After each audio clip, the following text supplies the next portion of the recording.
And some of the benefits are about getting hands-on experience. So for folks that feel like maybe their COVID senior years have not given them the experience that they might have thought they could have gotten from their internships, this is a great way to get experience, regardless of what you choose to do. There's social work in every aspect of it.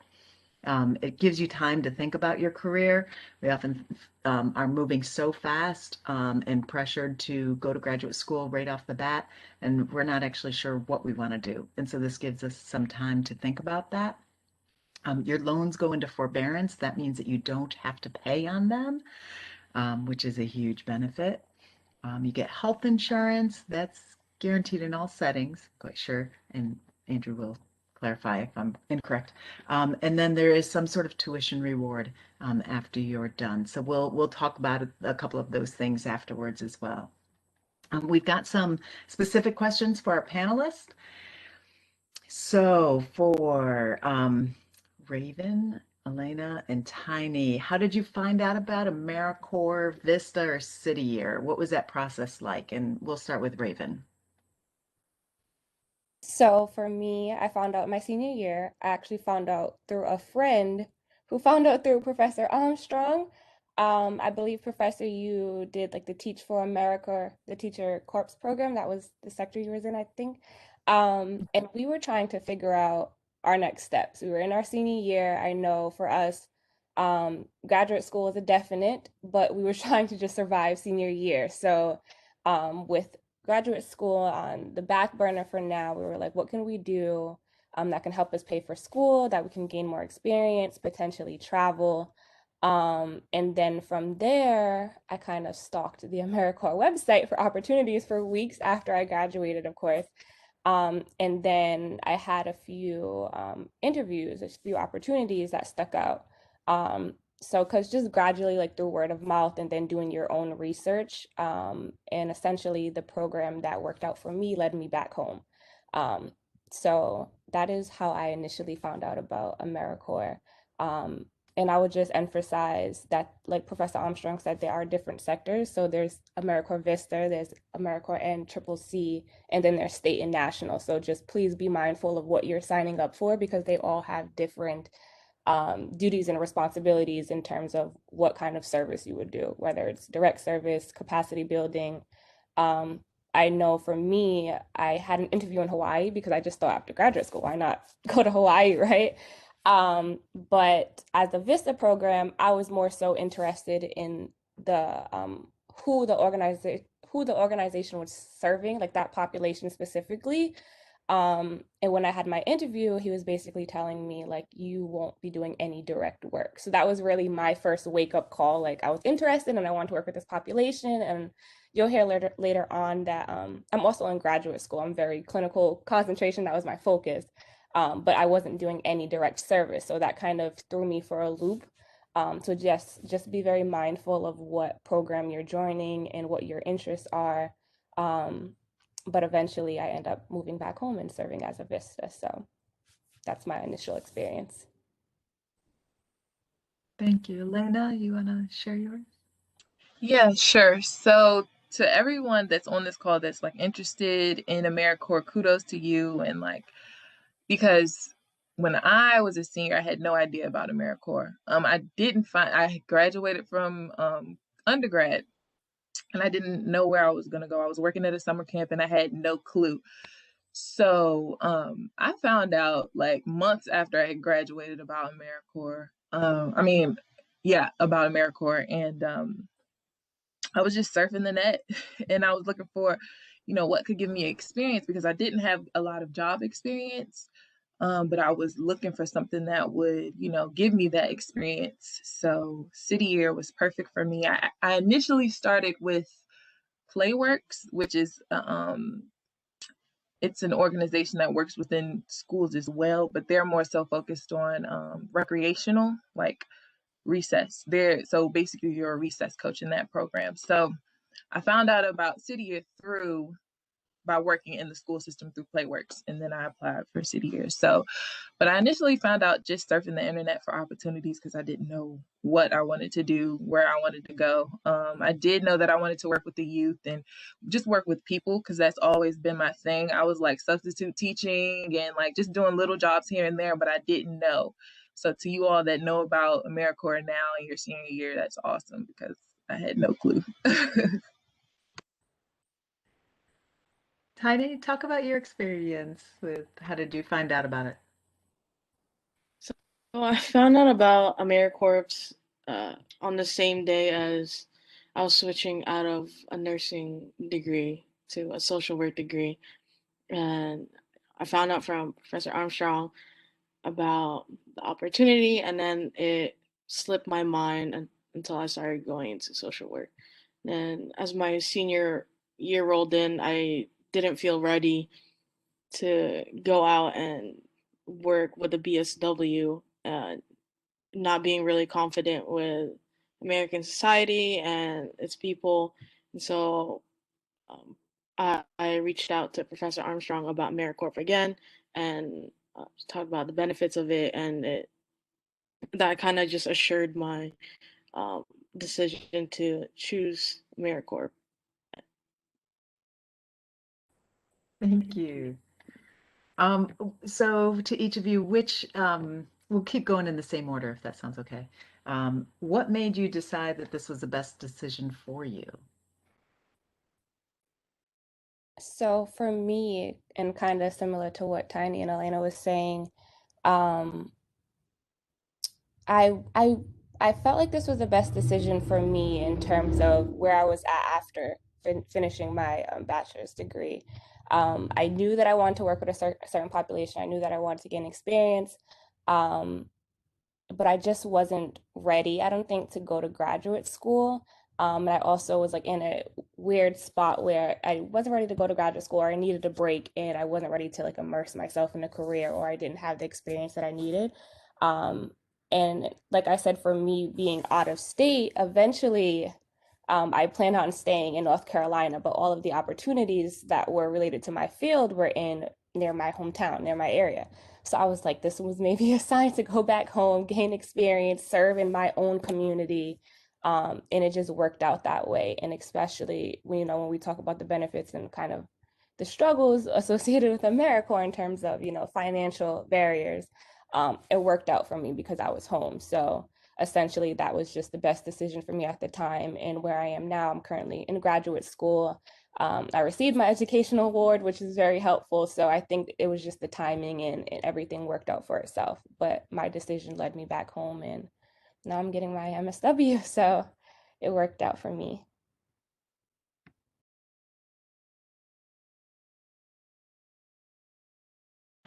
To kind of piggyback off of what Raven said, I personally knew that I didn't have the um, job experience. So I graduated with my BA in psychology. So I graduated with that, and I knew that I wanted to be like a therapist or working with children in a school setting, but I didn't know exactly what I wanted to do. Again, I graduated, came home, was a camp counselor, and then after that, that was I didn't know like what was next, to be honest, and I didn't do much research into that. I was just happy to graduate from college.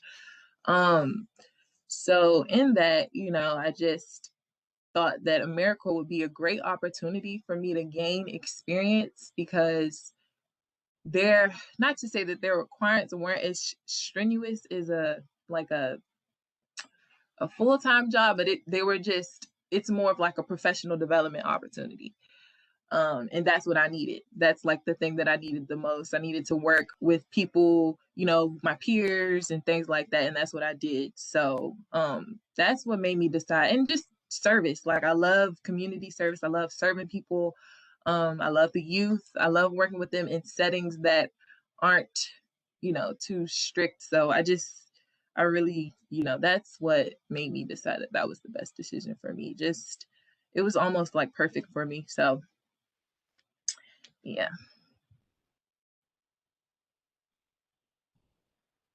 For me, the reason why I knew that this was the best decision was it was a decision that scared me the most, um, especially especially that I really did not know what to do after my senior year, and I really felt like I didn't have enough experience in the American society and its communities. And so after clearing my head and talking to um, an alumni, she pretty much helped me clear like my head and helped me find like the real meaning to why I would want to take a gap year. And so, and having making the decision to go for something that's scary rather than comfort was how I knew it was the best decision for me. That's good. All right. So, how did your family respond? And then how did you deal with the pressure about not going straight to graduate school, if that was a pressure for you? So for me, my mom just loved me moving back home. That was one thing. She loved me moving back into her space since I was gone for 4 years. But no, my family, they were very supportive. Like I said, when I moved back home for service, I kind of had a mission, like it was 1 year serving, 1 year graduate school, and I would be back on my way. So I was very much, focused on my goals. It wasn't in Americorps, if you're serving full time or even if you're serving part time, it's 40 hours per week. It's like a regular job. Um, and there's so many opportunities associated with that, whether you're going to meetings or trainings, etc. So there's lots to do. So I wasn't just home bothering my mom all day. But yeah, I think my family was very supportive in terms of dealing with the pressure of not going to graduate school. In a sense, it relieved the pressure because it was a break. And like I said, I had this 2 year goal, 2 year plan to use my experience to gain more skills and just take that little break, and then I would apply to graduate school the following year. So in a sense, there wasn't no pressure. The pressure was a senior year, and undergrad and my undergrad, but in a sense, it kind of relieved that pressure. So like I said, everything ended up working out. In that gap year, there was a lot of improvement and room to grow and room to gain experience and things. So, um, yeah. Um, so like I was saying before, I started I'm from the Washington DC area, so I was doing Playworks, which is another AmeriCorps program in Washington DC. But it wasn't working out for me. So I told my mom, I said I met a CityYear Corps member while I was doing Playworks. We were both in the same school. And he was just telling me about the program. So I told my mom about it, but it was already in the middle of the school year. So um I told my mom I wanted to do a mid-year program as a CityYear alum. I mean, as a CityYear Corps member in Memphis, Tennessee, and because that was the next available like area that was taking individuals, I guess. So she was like, Memphis, if you all know, like Memphis is like number 4 for the highest crime rate in the state. I mean, in the country. So my mom, she was supportive of me because she knows my mission, like she knows my mission in life. She knows what I want to do. So she was supportive of that. But my father and my brother, they were like, Memphis, Tennessee, like I don't know if I want you to go. I don't have any family. All my family's on the East Coast. I don't have any family in the Midwest or the Mid-South. That's what they call it. I don't have any family in that area. So they were hesitant, but they understood like why I was doing it, and I kind of needed it, and I'm so glad I did it, but I needed it. So they were supportive, but they were still hesitant because of the reputation of the area. But we got past all of that, and I went on. And with the whole grad thing, the pressure, I honestly didn't want to go back. I didn't want to go back to school afterward. I was just going to find a job or something like that. It wasn't until I got in CityYear and we started doing professional development and we met different like stakeholders within the community and things like that. I realized like if I want to be a therapist or if I want to do what I want to do, I'm gonna have to go back to graduate school. They had many workshops where, people would come in and, let us know of their experience in school and, how it's, good for you and all this other kind of stuff. So I didn't have the pressure of, not going to grad because I wasn't going to go. I didn't decide that I was going to go to graduate school until I got into the program because I was just inspired. So, yeah. For me, I didn't really tell my family that I was doing AmeriCorps or that I was moving for a year until after I got assigned to Colorado. And so when I decided to do AmeriCorps, that was the first decision that I was stepping out of my culture of asking my parents for permission. And so I knew that if I asked for permission before doing AmeriCorps, they would have just straight up said no. And so stepping out of that comfort zone and making that decision for myself was a little bit more easier than I thought. My parents are still uncomfortable with the idea of me moving to Colorado, especially this will be my first time not being like uh, or being independent really. And so and I didn't really have any pressures with going to grad school. I was getting more pressures with getting an actual job and financially supporting my family and future family. Thank you. Thank you all. Those are all very different experiences, and hopefully it's touching on some of the people that are listening in the session. How did you decide where you wanted to serve? I think some of you may have touched on it, so if you feel like you did, you can just say, I touched on it, but. Yeah, so for me, I kind of touched on where I wanted to serve. I was open to any location. It depended on the service and the organization. So I was very open and willing to go wherever. I just ended up back home. That was just the most relevant and like where my interests were in terms of substance use and opioid overdose. Um, so that just the opportunities that were available in whatever state.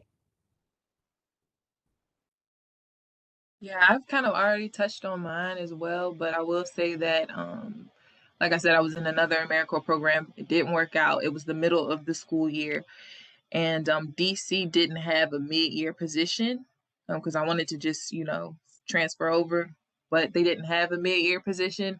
And the closest states that were available that had the mid-year position was Memphis and Columbia.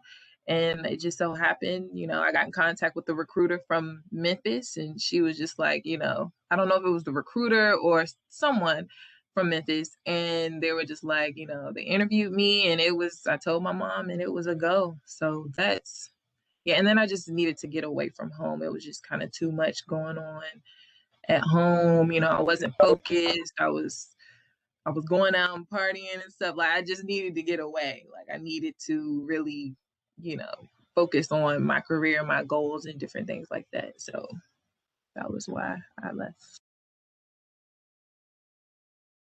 I knew NCCC was the one that I wanted to do because they're a lot more hands-on.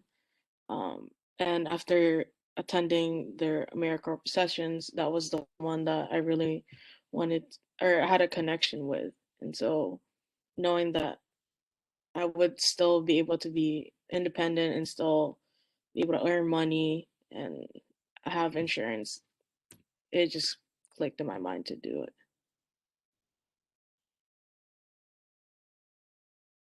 All right. These are for our alumni. So for Raven and Elena, talk about two proud or learning moments um, while you served. Um, so for me, I think my learning moments were very much understanding how much this tied into the social work profession. In terms of, like I mentioned before, I was a Vista, so I was more so on the capacity building, the organizational level. Although I was interested in direct service, um, I learned that there are other elements to our profession and how we can help and serve underserved populations or low income populations. But I learned a lot. There was like learning opportunities with building relationships and not just with, clients or the people we serve, but other organizations, other agencies. I learned the importance of like program development and funding and, being a nonprofit and everything that ties into that. Um, I learned like we've mentioned before, this is very like a big professional development opportunity. So there were lots of trainings, opportunities to meet other people in the field that I want to work with. So I think once I realized like like I was at a point where I realized the value of my service and how much I've gained in terms of like experience and growth.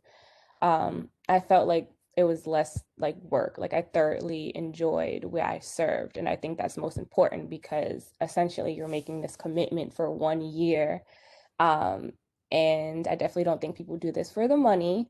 But they say the same thing about our profession in general as social workers, right? So I just think it's very important to enjoy what you do, and programs like this help you figure that out, and they help you figure out whether this is the direction you want to go in or the direction you don't want to go in. So there was a lot to learn in this experience, but altogether, it was amazing. So a lot of learning moments for me. Yeah, similarly, CityYear really helped me to develop or hone in on my leadership skills that I didn't know that I had. Like, um, there are there are so many opportunities for you to, well, you're actually you're almost forced to um be a leader because you're assigned different tasks and you have your role. Each CityYear team member, so you're a part of a team within a school, and each CityYear team member has a role as a coordinator in something, whether it be behavior, attendance. I was the math coordinator 1 year, and then I was a communications coordinator the next. And so I had to, plan initiatives. You're forced to really, even no matter what your personality type is, you're forced to, plan initiatives and to, just be a leader, speak up, publicly speak in front of people and all of that. So one proud moment, and I'll be quick. My team and I, we held a Black Girl Magic like initiative 1 month for all of the female students in our school. Our school was 99% Black. So all the female students in our school, and we really just, each Wednesday of the month of March, I think, or April, we held a different event. And I didn't know I had that in me. Like, I didn't know that I could do that. I didn't know that I could plan those initiatives like that. I mean, of course, with her help, but we really pulled it off. And, we had different speakers come in. We did like it was just like we did like a lunch club, like a VIP lunch club where, girls with good grades could come in, just different things like that. And another proud moment, I was a basketball player in college, and I had the chance to be the assistant coach because I worked with middle school students. So I had the chance to also be an assistant coach for the girls basketball team at one of the schools I was at. And that really helped me as well because I never had that opportunity, and it helped me build my resume and connect with the girls in a different way. They looked at me in a different light. Besides just being like a tutor or mentor to them, I was also their coach. So those are two really proud moments that I had. Was that it? Was that the question? Yeah, that was Okay. great. Yeah, so yeah, that was it. It was a really, really, really great experience. So what was the most difficult part? Balance, balancing life. Towards the end of my service, I was balancing serving, being in graduate school, and in the middle of a pandemic. So towards the end of 2020, we know how that goes. But I definitely think balance is across all areas of my life, and especially if you have family, if you have children, or just other responsibilities. Like I said, Americorps, you treat it like a normal job, 40 hours per week, or however your program's set up. But I just think me being back home, I was fortunate enough to not have to worry about certain elements like housing or transportation. Rhode Island's very small, you can get around easily, compared to others who may be moving to a new state or just figuring out certain areas. So for me, it was just balancing all areas of my life in the midst of 2020. So. Yeah, so a little on the contrary, being in a new state was really difficult for me. I was by myself. I didn't make solid friends until about a year in. And it just took a toll on my mental health, because we all know that the pay isn't that great. So I had to actually get a second job, which was really cool because my second job was really cool. I worked at a record shop, but um just I had just kind of by the end of my last like term or service year, I had really taken a toll on my mental health, because I was just going. So that was very, very difficult for me. So I was trying to, support a lifestyle, of just, being able to afford things and stuff like that. I was paying rent and stuff. So it was a bit difficult, paying for gas, and my parents will help me, of course, but it was a little tough. So that was probably the most difficult thing for me. So I would highly suggest, self-care, and they even emphasize that, within, CityYear, self-care workshops and different things like that. But yeah, it was very difficult for me balancing two jobs and being out there by myself with a couple friends. I had my team, I had my CityYear core member team, but yeah, that was it. Awesome. I know that it's always like really fun for me to hear the proud moments, but I think being realistic too. And it sounds like nobody would regret what they have done, because it gave them so much. But I think it's good to be realistic too. Um, do finances, like the benefits and challenges. So you hit on that a little bit. Um, but if you can talk a little bit about the benefits and the challenges, what was a good part of it and what was a bad? In terms of the stipend, which I believe it varies where you serve, um, but it definitely teaches you how to manage money a little bit better. In terms of the benefits and the education award after, if that's what you choose, or you choose the cash award or the cash stipend at the end of your service, which you can apply that to anything, or you can use the educational award towards higher education, graduate school. I think that was a huge incentive and a benefit for me. But in terms of our living stipend, it's not a lot, but you manage and you definitely learn how to manage with what you have. So just weighing it out. Similar to what she said, just being able to manage your money and understanding, what works for you. We I had to, pay rent and things like that, but I stayed in student apartments, so it wasn't like super expensive, and it was enough for me to survive even if I didn't have a second job. A lot of us core members did get second jobs though, because we wanted, to go out and go to restaurants and different things, just enjoy Memphis.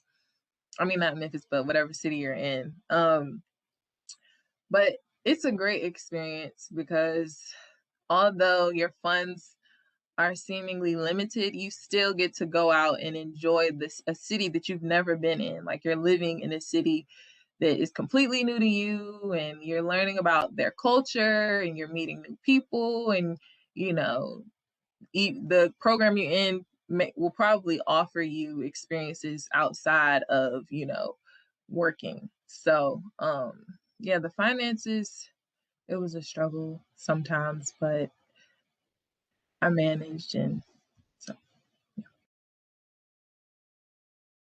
This is dating, but when I did Vista, we did a side gig of working in a food pantry. And that's where we got all our groceries for working in the food pantry on Saturdays. But you do find these little things that, so that we could spend our money on gas so that we could go around and visit other people because the orientations you meet so many people. And so we use that as gas money. But it's tight. But at least you don't have the loans. I'm knocking at your door too, but. All right, we are on to you, Mr. Duffy, so based on the information from what you've heard from the panel, go to town. Talk about perks and whatever. Yeah, thank you. I'm self-described as strong-winded, so it's probably great that you've waited till the end to let me open my mouth. So one of the things I would emphasize is that, and I think Raven touched on it earlier, is that specific to Americorps, there really is opportunity in so many different ways to engage with the organization sort of your choosing and of a focus of your choosing. There are organizations that support public health. There are organizations that support environmentalism. There are organizations like CityYear that support education. There are some that support public policy. So think of it as Americorps, both as a term and as a organization, as sort of an umbrella that incorporates a lot of smaller organizations, either locally or regionally or across the nation. And definitely leverage the website to really look into what your chosen focus is and your passion is, and then that can help you steer your search towards the very specific organizations and in those areas and in those focuses as well.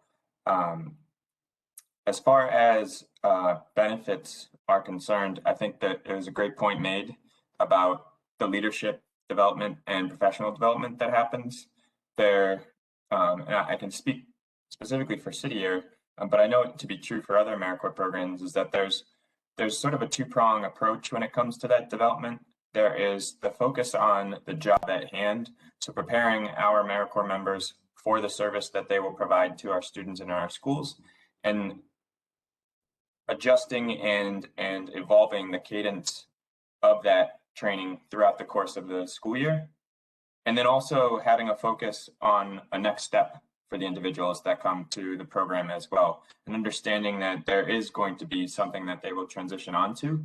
So as much as we want to train them for the job that's at hand, we also want to give them opportunities to develop their skills for what comes next.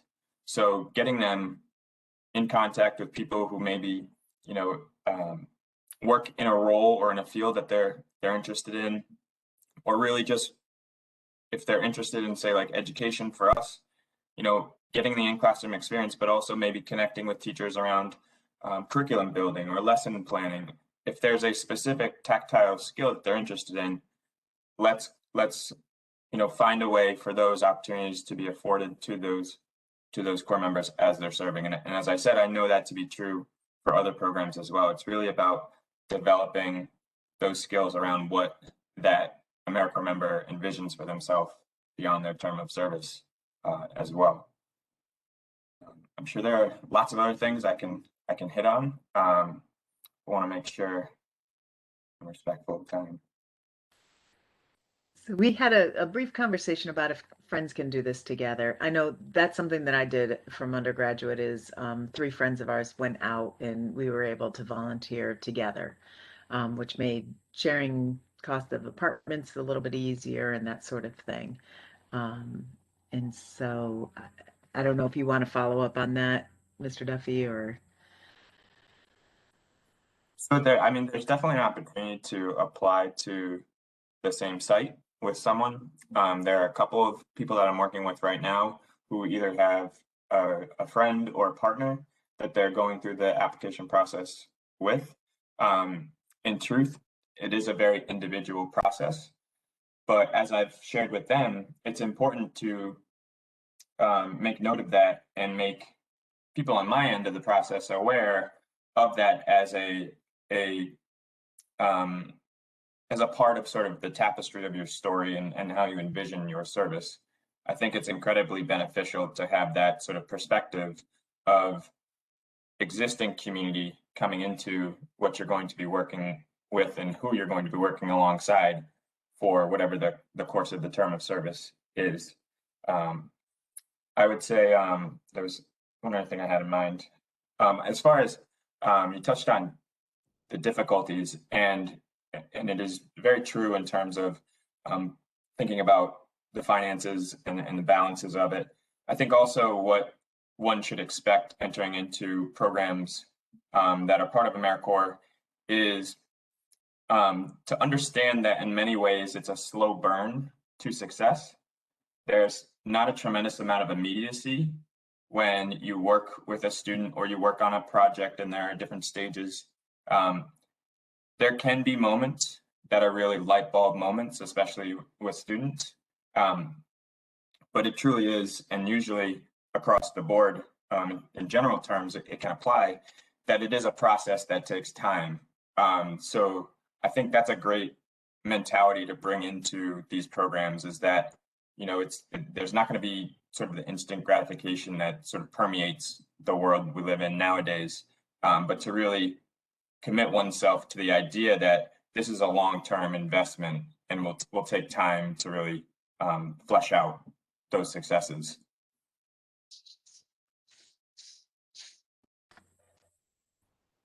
Thank you. Those are the end of the official panel questions. Does the panel want to add anything else? Is there anybody that wanted to add anything last minute? And then we'd love to take some questions as well, and Tiara is going to manage that. Good from the panel? Okay. So if you guys have any questions, post them, and I think that you've got one already, Tiara, right? Yes, I do have one already. So someone asked, for those participating out of state, does Americorps provide the housing, or does the student have to provide their own housing?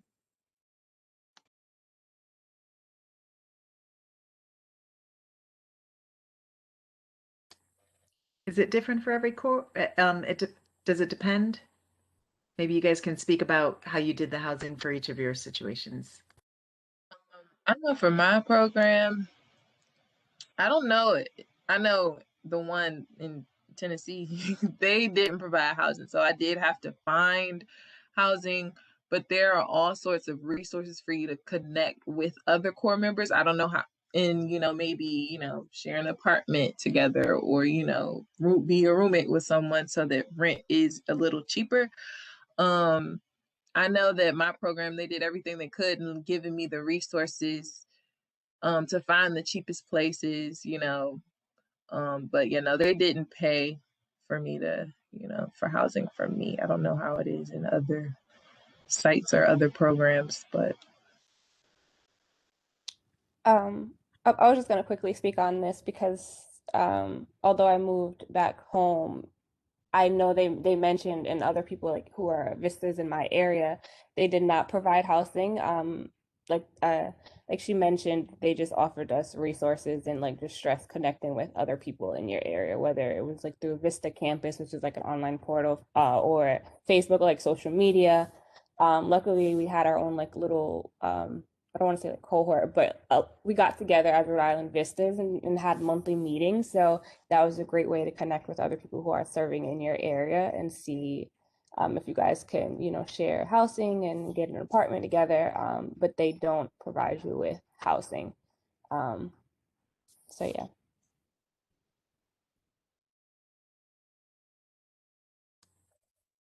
Do they provide you with funding for your housing? Or it depends again? So to speak specifically for CityYear, there is a living stipend that one earns while serving, and that stipend is determined by cost of living. So things like rent, things like gas, things like groceries are all incorporated into it. So it does vary from site to site in terms of what that stipend looks like, and it simply reflects the cost of living in that respective city site. I do know, and Tiny, of course, correct me if I'm wrong, I believe NCCC, there are some sites that do provide housing for CityYear specifically, and there are other Americorps programs that may very well provide housing as well. For CityYear specifically, we do not provide housing, though we do have site supports that happen as you get into the confirmation process to help you in that search. One of the newer benefits we offer as well is a relocation assistance through the form of a reimbursement. So costs incurred for our core members to relocate, so long as it's over 50 miles to a service site. They can then reimburse those costs on their first paycheck by essentially, submitting receipts. Can I add to that? I was able to apply for food stamps as well, so that helped a lot. My my impact manager or impact program director, they provided me with a letter to give to the DHHS or whatever, and I was able to get food stamps, so that helped a lot with finances and rent and all that. Same, I was able to apply for food stamps, so that definitely that was a bill in itself. But to speak on the relocation voucher, because I technically moved to North Carolina for school, I was actually able to receive a relocation voucher to move back home to serve. So it's a reimbursement, so you do have to pay up front to get there and back. But essentially, I packed up my things, and just drove back home. And then just factoring the cost, they reimbursed me. But that was definitely helpful. And I know that's a big question and kind of a factor when people want to move across to different states, or, and they see like they offer that relocation voucher, but don't necessarily realize like it's a reimbursement. So you actually have to have the funds up front to do that, and just manage those costs, and then, submit the information and they will reimburse you. But I found that to be very helpful. So yeah.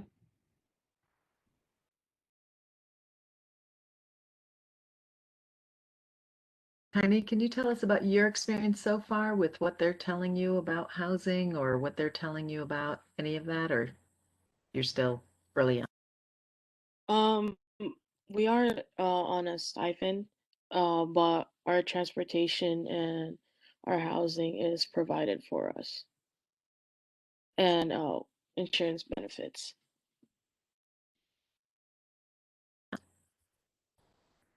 Okay, that's good information and helpful information as we're navigating through it. Any other questions come through? Yes. So another question just dropped in the chat, and they want to know if applications for these programs are currently open.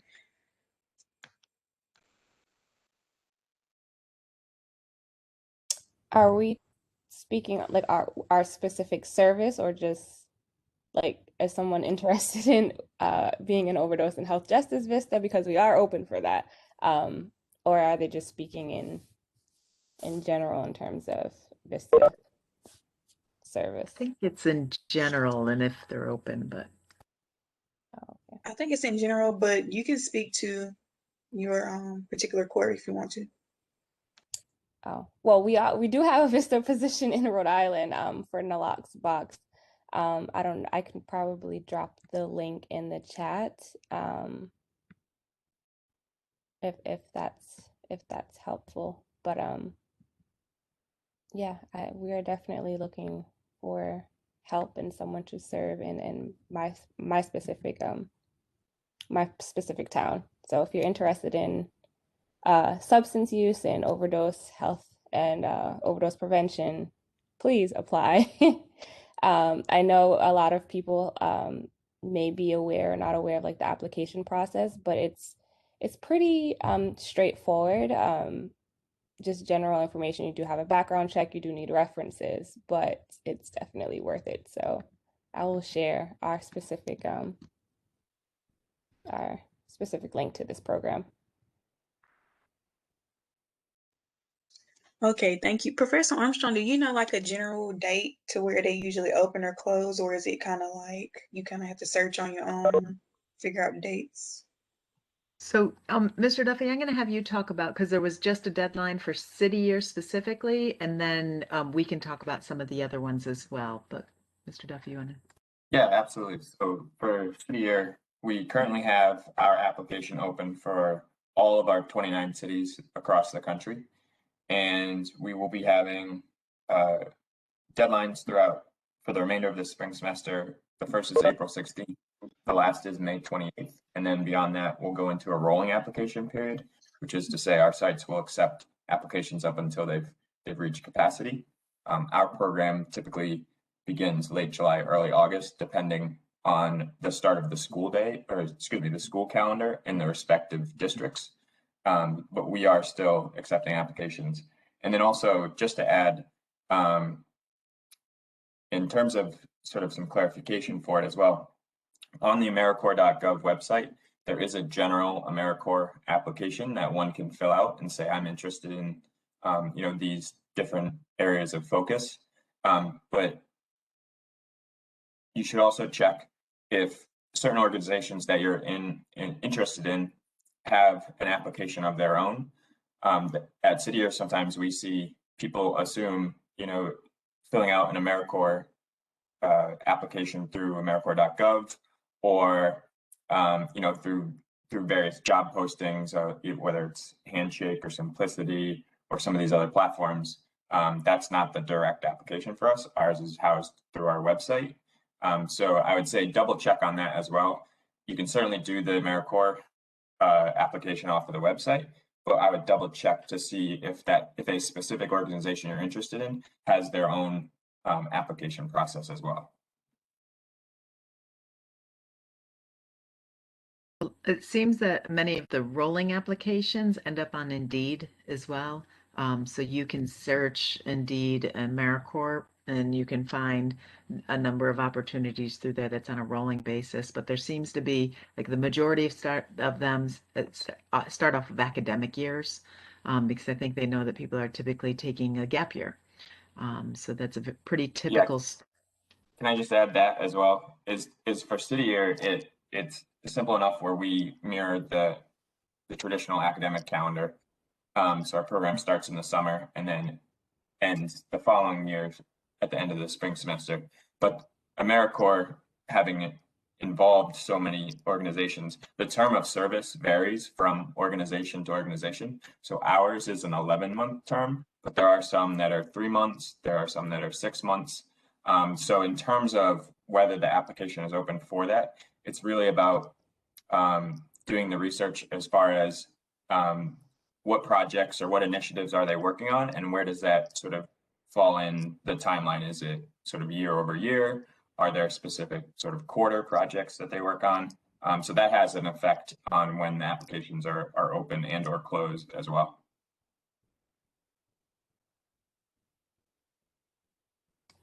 I just wanted to mention for my service. So essentially, we fill out, a general application, and then we can extend, I think, up to like 10 different opportunities, or like service placements, and like they'll have their individual dates like that accept applications. So if you click on the link for just my specific service, you'll just see a date range where they're accepting applications. But I know for me, and I don't know if things changed for COVID, we had to, after I got accepted, we had to participate in like this virtual member orientation prior to service, where like all the Vistas who are serving during that specific time had to complete the orientation online before we could actually serve. So I think that can affect your start date as well. And it's kind of just a welcome get to know training orientation about what to expect. But things might look a little different with COVID, but I know they tried to get that in there before we can actually serve. So that kind of can affect your start date. But yeah, I think the dates vary, and there's always opportunities. So.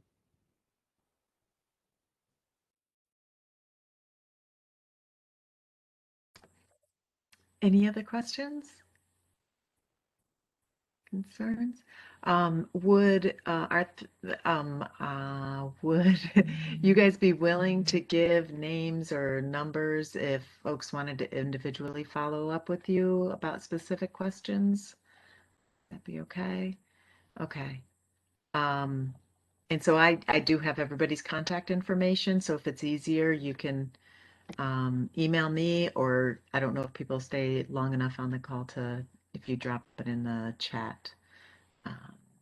But I think that sort of rounds it out, unless there's anybody that wants something. I do have one question. I apologize for being late. Okay. Are there part-time opportunities? I don't know if that was answered or not, but are there part-time opportunities for students that might have a heavy school and workload already, or school load? That's a great question. I don't know about, yeah. Can you hear me? Can you hear me? Yes. Okay, yeah, my internet's been going in and out. I don't know yet. So the program that I was doing before CityYear, Playworks, they had a part-time opportunity where it was like you were doing half the hours of a full term. So like let's say a full term was 1,700 hours. You would be doing, your requirement would be 800 hours. Well, whatever half of 17 is. But yeah, so I think there are some part-time opportunities. I would just check the website, the Americorps website. But yeah, I'm pretty sure there are. If anyone else. I was gonna respond to that as well. They have what's called half-time, which is what they're calling part-time, which is what she's referring to. And then some programs actually have or used to have what's called quarter time. The amount of your living allowance or stipend, it's not really called a stipend, it's a living allowance. The amount of that changes depending on the number of hours, but you still would be doing it across the same year. You wouldn't do it in a shorter period of time. It would still be just fewer hours, but still spread over the year. Is the way it works. Thank you. That's a great question. That didn't come up at all. So that was great new information for us.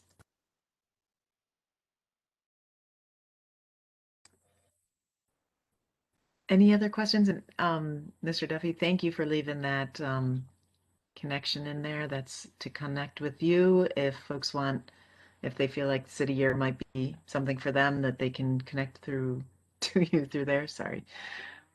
Okay. That sounds great. Yeah. Any other questions?